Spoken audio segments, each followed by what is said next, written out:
So after the last video, a lot of people pointed out that none of my so-called proofs that spirituality is real are actually proven it. And that got me thinking, how little do we really understand about science, let alone spirituality? Well, you're in luck, because today we're diving deep into both. And I'm going to show you why spirituality isn't just a separate belief system, but the natural evolution of science. Hi, I am the Accepted. For the past decade, I've devoted myself to studying spirituality and mysticism through Kabbalah teachings and spiritual guidance, realizing how much the world needs enlightenment and understanding of the phenomena occurring around us. I've decided to start posting weekly videos to shed some light on the most recent events. Now, I have to admit, I don't always have all the answers to all those scientific questions, but as a naturally curious person, I see myself as a kind of scientist. And I think we need to pause for a moment and clarify what science is really all about. So, sorry to burst the bubble for all you science enthusiasts out there, but here's the truth. Science isn't 100% accurate,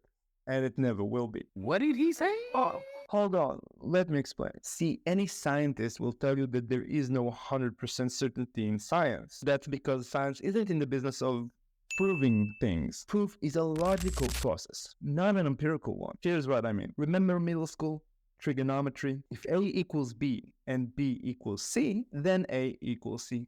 That's a proof. It's based on a set of assumptions leading to an inescapable conclusion. And this is where people often get mixed up. Science also uses assumptions for experiment, but the outcome of a scientific process isn't a proof. It's more like a suggestion. Science deals with probabilities, not certainties. So when scientists run experiments, they gather evidence to support a claim, but that doesn't mean it's 100% true. It just makes it more likely under certain conditions. And that's the best part about science. It's flexible. It evolves when a new evidence shows up. Take, for instance, Newton's laws.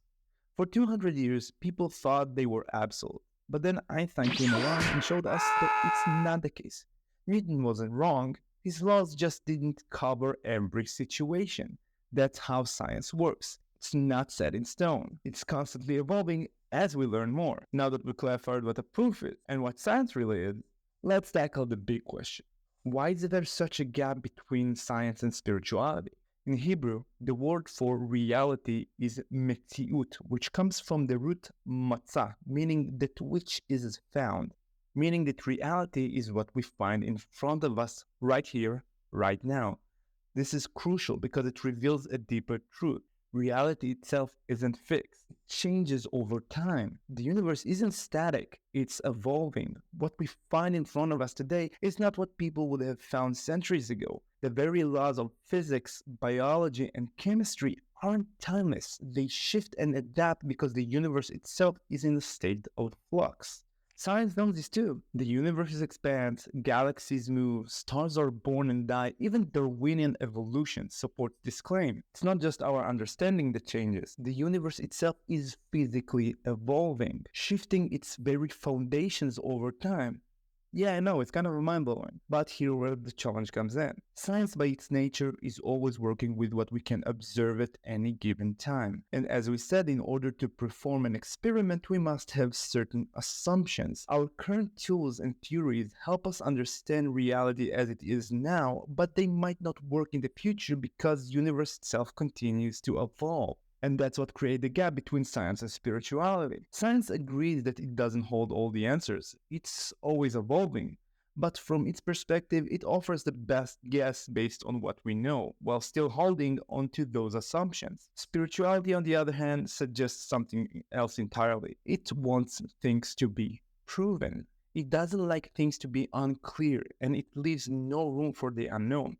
What do I mean by that? Before explaining the spiritual principles, let me first show you how these two realms, science and spirituality, actually complement each other. Take quantum physics as an example. One of the most advanced branches of science reveals that at the tiniest scales, particles behave unpredictably, even in ways that don't seem to make any sense. But what's even more astonishing is that our own consciousness might influence how these particles behave. This isn't some wild spiritual claim. It's rooted in science. For instance, let's talk about Schrödinger's cat. For those of you unfamiliar with the famous thought experiment, it goes like this. Imagine a cat inside a sealed box with a mechanism that can release poison at a random moment. Now, according to quantum physics, until you open the box and observe the cat, it's considered both dead and alive at the same time. Sounds bizarre, right? But that's exactly what quantum physics teaches us about particles. They can exist in multiple states at once until we observe them. Another example is the double slit experiment, which demonstrates that particles can behave like waves.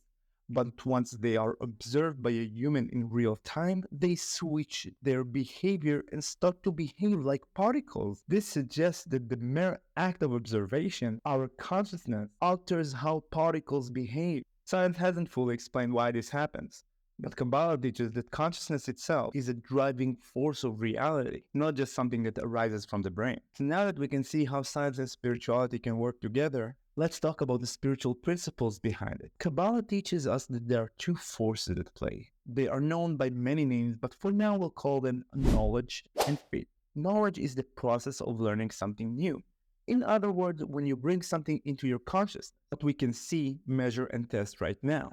Faith, on the other hand, pushes us further. It asks us to trust in forces we can't yet see or fully comprehend. Spirituality suggests that instead of seeing faith and knowledge as two opposites, we should view them as partners.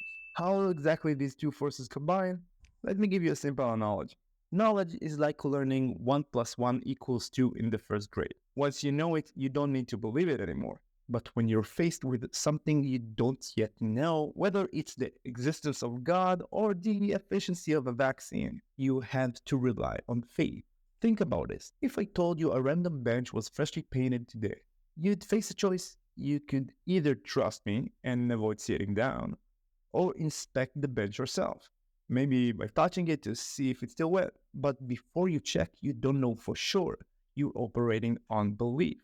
That's what we do all the time. Whether it's the small things in life or bigger decisions, we believe first, then verify later. Knowledge follows belief, and this shows how both are constantly working together. Now here's the kicker. You're already believers. How do I know this? You plan things, right? Whether it's dinner, a weekend trip, or even retirement. How do you know any of that will actually happen? The simple answer is you don't. You believe it will. You trust in an outcome you haven't yet experienced. That's faith. Every time you make plans for the future, you're acting on belief, not knowledge. See, you were believers all along. Faith is not the enemy of knowledge. It's the foundation for expanding it. Knowledge itself, while powerful, is limiting. After all, to truly know something, we must define it, categorize it, and set boundaries around it. In doing so, we'll limit its potential to expand beyond what we already know. It's like drawing a line around what we understand. Everything inside the line is what we know, and everything outside is the unknown. Let's play a little game to make it more visual for you. Pause the video after this very sentence and think of all the characteristics you know about cucumbers. Texture, shape, color, etc. Take a few seconds and try to list as much as you can. Now hit play when you're done. Okay, now here's a question for you. Did any of you think of the cucumber as a fruit? If you did, congratulations. You've got a good grasp on botany. But for those of you thinking, wait, cucumbers are fruits? Yes, they actually are. And it's okay if that surprised you. It's not part of most people's everyday knowledge. But why are we surprised? Because our knowledge of cucumbers is based on what we thought we knew. And now that knowledge is expanding. This is a perfect example of how we're often limited by what we think we know. And when something outside our assumptions becomes known, it changes our entire understanding. And this is where faith comes into play. While knowledge stops at the known, faith pushes us to explore the unknown, to go beyond those limits. It doesn't have to be something as profound as spirituality or God. It can be as simple as the difference between someone who ends up playing basketball at the local park and a professional NBA player, or between someone who becomes a doctor and a medical school dropout. What's the real difference between them? You might think one worked harder or might be more gifted, but that's not always the case. The key difference is belief. One believed beyond all doubt, pushing through obstacles, while the other stopped at the very first sign of weakness. Don't let your dreams be dreams. Yesterday, you said tomorrow, so just do it! People with faith continue to believe that solutions exist even when the facts say otherwise. It's not just about optimism, It's about knowing that the answer is out there, even if you can't see it yet. They push forward not because they have all the answers, but because they believe in the possibility of answers beyond the obstacle. And because of faith, they prevail. The power of faith, both mystical and divine, have left scientists astonished time and time again. Doctors have witnessed how, against all odds, faith can lead to miraculous recoveries, even from terminal illnesses. It all comes down to the strength of one's belief. In Kabbalah, faith and knowledge are not contradictions, but complementary forces. Faith allows us to dream and envision possibilities beyond our current reality. Knowledge, on the other hand, helps us manifest those dreams into something concrete. It's the dance between faith and knowledge that allows spiritual growth to happen. So, to sum it up, both science and spirituality observe the same reality, but from different perspectives. Science measures and theorizes based on what we can observe, while spirituality explores the spiritual laws behind those same observations, soaring into realms that science simply can't reach. In this way, spirituality isn't a rejection of science, it's the next step, offering insights into deeper, non-material layers of reality. Science, unknowledgeable as it is, hits its limit when it comes to the unknown. That's where faith and spirituality step in, opening up new doors to understanding new realities and new ways of seeing the universe. The fusion of the two fields allows us to better understand the world, our place in it, and ultimately the very purpose of our existence. That's why I believe that the only way to truly change the world is rooted not in science alone, but in merging science and spirituality together. One last thing, if you enjoyed this video, I hope you consider becoming part of this community and subscribe, as we're making it step by step into making the world into a better place. Until next time, from a very own spiritual guide, stay enlightened.